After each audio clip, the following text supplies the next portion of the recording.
time travelers, welcome, and welcome new time travelers.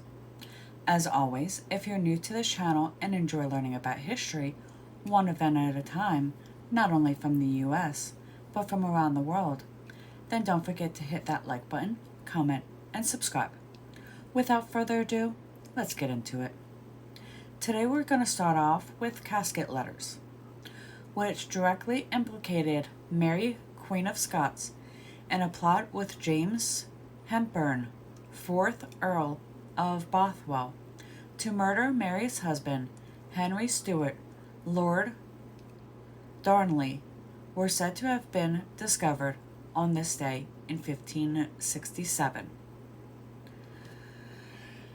Moving on to 1759, locked out of their meeting hall at Versailles, the deputies of the Third Estate in France convened on a nearby tennis court and took an oath not to separate until a written constitution had been established, which became known as the Tennis Court Oath. 1837 is when, with the death of William IV, Victoria became Queen of the United Kingdom, and during her reign, the country became the world's most powerful empire. Moving on to 1861, when British biochemist Frederick Gowland Hopkins, who won a share of the 1929 Nobel Prize for Psychology or Medicine for his discovery of vitamins, was born in Eastbourne, East Sussex. 1887 is when German dada artist and poet Kurt Schweitzer, who is best known for his colleges and relief construction, was born in Hanover. Now let's get interesting. In 1893, following a trial that was a national sensation in the United States, Lizzie Borden was acquitted of murdering her father and stepmother. Moving on to 1903, when American automobile racing driver Barney Oldfield accomplished the first mile-a-minute performance in a car at Indianapolis, Indiana. 2 years later, in 1905, American playwright and screenwriter Lillian Hillman, whose dramas forcefully attacked injustice, exploration, and selfishness, was born in New Orleans, Louisiana. On this day in 1928, American jazz musician Eric Dobley, virtuoso improviser on woodwinds and major influence on free jazz, was born in LA.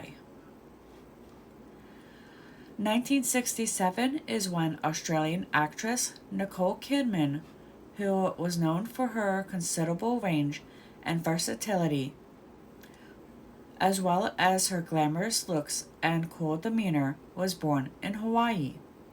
I actually thought she was a lot younger than that. Guess that's Hollywood for ya.